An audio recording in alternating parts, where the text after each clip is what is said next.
रूप में को प्रस्तुत कर रहे हैं और यहाँ से बारात जाती है। बारात के साथ साथ वहाँ मंदिर में शादी ब्याह होता है और यहाँ भी अयोध्या में सभी लोग वही इस उत्सव को मनाते हैं कि भगवान राम के विवाह का है। तो वह उत्सव यहाँ बड़े धूमधाम से और बहुत उत्सव के साथ मनाया जा रहा है। और आज 6 दिसंबर है और 6 दिसंबर के दिन ही यह ढांचा गिरा। 6 दिसंबर के दिन ही आज ये क्या कहते हैं 6 दिसंबर के दिन राम का विवाह हुआ। 6 दिसंबर का ये दिन ऐतिहासिक है और हिंदुओं के गौरव का दिन है। 6 दिसंबर को सुबह 6 बजे मैं राम जन्मभूमि के लिए प्रस्थान किया था। अशोक सिंघल जी और हम दोनों लोग साथ साथ वशिष्ठ भवन से बैठकर गए थे और वहां जाने के बाद 6 दिसंबर में राम जन्मभूमि के मुख्य गेट के सामने एक चबूतरा था जिसे कार सेवा हुई थी। वहीं पर गौर गणेश का पूजन हुआ और पूजन करने के बाद अशोक सिंघल जी ने परमहंस जी से कहा कि आप जाके संकल्प कराइए। लाखों की भीड़ को देखने के बाद परमहंस जी ने मना कर दिया कि मैं नहीं जा सकता। फिर महंत अवेद्यनाथ जी से कहा गया कि आप जाइए और संकल्प कराइए। तो महंत अवेद्यनाथ जी ने कहा इस भीड़ में मैं नहीं जा सकता। अंततोगत्वा सबसे पूछा गया कि कोई इनमें से ऐसा निकले जो जाके वहां संकल्प करा सके। जब कोई तैयार नहीं हुआ तब महंत अवेद्यनाथ ने कहा देखो इनमें से कोई नहीं जाने वाले, वेदांती युवा है, इसी को भेजो और यही जा सकता, दूसरा कोई नहीं जा सकता है। तब अशोक सिंघल जी ने संकल्प पत्र मुझे दिया और मैं मंच पर पहुंचा।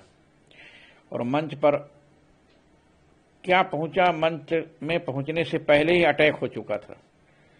विश्व हिंदू परिषद के महाराष्ट्र के लोगों ने सबसे पहले अटैक करना शुरू किया और हम कैसे मंच तक पहुंच पाए कुछ समझ नहीं पाया। सब लोगों ने ऊपर उठा करके हमको वहां पहुंचा दिए, इतनी भीड़ थी। और वहां जाकर मैं संकल्प कराना शुरू किया और हमने जो नारा दिया राम नाम सत्य है, राम जन्मभूमि का खंडहर ध्वस्त है, ये नारा मैंने दिया था।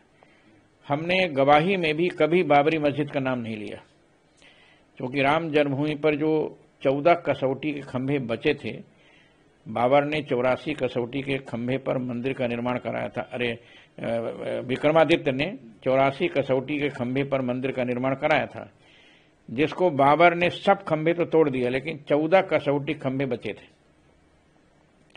जिसमें गणेश जी की मूर्ति, हनुमान जी की मूर्ति, शंकर जी की मूर्ति, दुर्गा जी की मूर्ति, स्वास्तिक के चिन्ह, ओम के चिन्ह, देवी देवताओं के सारे चिन्ह उसमें मौजूद थे। इसलिए हमने जो नारा दिया राम नाम सत्य है, राम लला का ढांचा ध्वस्त है। नया मंदिर बनाने के लिए हमने हाई कोर्ट में भी यही कहा था कि वहां किसी प्रकार कोई मस्जिद का चिन्ह नहीं है। इसलिए आज का यह दिन संपूर्ण ब्रह्मांड के हिंदुओं के लिए गौरव का विषय है। केवल अयोध्या के गौरव का विषय नहीं, संपूर्ण ब्रह्मांड में रहने वाले हिंदुओं के लिए गौरव का विषय है। क्योंकि भगवान राम केवल अयोध्या के नहीं है, केवल उत्तर प्रदेश के नहीं है, केवल भारत के नहीं है। भगवान राम संपूर्ण ब्रह्मांड के, संपूर्ण विश्व के हैं। इसलिए संपूर्ण ब्रह्मांड और विश्व के रहने वाले हिंदुओं के गौरव का दिन है आज।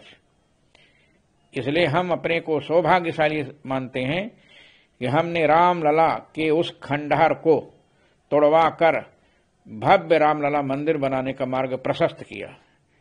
और भारत के माननीय प्रधानमंत्री नरेंद्र मोदी जी ने 2014 में जब प्रधानमंत्री की शपथ लिया और 2019 तक जब मंदिर का निर्णय नहीं आया, तो मुझे याद है पूज्य नित्य गोपाल दास जी के जन्मदिन पर स्वामी वामदेव जी के एक शिष्य ने अपने भाषण में कहा कि वेदांती जी बार बार बोलते हैं अब बनेगा मंदिर, अब बनेगा मंदिर, 5 साल व्यतीत हो गए, अब कब बनेगा मंदिर। तब मैंने उनका लाउड स्पीकर छीनकर कहा था कि धैर्य रखिए, मोदी जी भारत के प्रधानमंत्री बन गए हैं, मुझको पूर्ण विश्वास है कि न्यायालय का निर्णय रामलला के पक्ष में आएगा। और 9 नवंबर 2019 को मैं यमुना के किनारे जालौन जिले में श्रीमद् भागवत की कथा कह रहा था। श्री कृष्णचंद्र अग्निहोत्री जो राष्ट्रीय स्वयंसेवक संघ के बौद्धिक प्रमुख थे, उनके घर पर था। उसके 2 दिन पहले ही 3 दिन पहले ही वहां पत्रकार आना शुरू हो गए और लोग पूछे वेदांती जी क्या होने वाले। हमने कहा हुई है सोई जो राम रचि राखा। और परिणाम यही हुआ कि 9 नवंबर को जब मैं कथा कहने के लिए भागवत की जा रहा था, उसी समय निर्णय आ गया। और निर्णय आने के बाद जब कथा समाप्त हो गई, तब उस समय योगी आदित्यनाथ जी का फोन आया कि वेदांती जी कहाँ हैं। तो मैं कहा कि मैं तो इस समय यमुना के किनारे भागवत कथा कह रहा हूं, का जल्दी आइए। और इसके बाद उसी दिन भागवत की पूर्णाहुति भी थी। मैं जो है भागवत की पूर्णाहुति करने के बाद कथा की पूर्णाहुति किया, हवन आदि सब बाद में होता रहेगा। मैं सीधे अयोध्या के लिए चल दिया। आप सब लोग साक्षी हैं, गवाही भी हैं। और मुझे अयोध्या के लोगों की स्थिति को देखकर बड़ी प्रसन्नता हुई। अयोध्या का हर व्यक्ति पुलकित था। यहां तक कि अयोध्या में रहने वाला मुसलमान भी, मैंने देखा इकबाल अंसारी मैंने राम जन्मभूमि के निर्णय आने के बाद हमसे मिलने के लिए हिंदू धाम आया और कहा वेदांती जी देखिए अब मंदिर बनेगा। मैंने यहां के मुसलमानों में भी मंदिर बनने की जो प्रसन्नता थी, जिसका मैं वर्णन नहीं कर सकता। और फिर भारत के माननीय प्रधानमंत्री ने 2020 में 5 अगस्त को राम जन्मभूमि का भूमि पूजन शिलान्यास किया। और इसके बाद 22 जनवरी 2024 को जब मंदिर का गर्भगृह बनकर तैयार हो गया, तब भारत के माननीय प्रधानमंत्री जी और हमारे राष्ट्रीय स्वयंसेवक संघ के सरसंघ चालक माननीय मोहन भागवत जी और उत्तर प्रदेश के मुख्यमंत्री योगी आदित्यनाथ जी और हमारे देश के कोने कोने के संपूर्ण संत महंत जगत गुरु, ये सारे लोग वहां पर उपस्थित हुए और भगवान रामलला की प्राण प्रतिष्ठा हुई।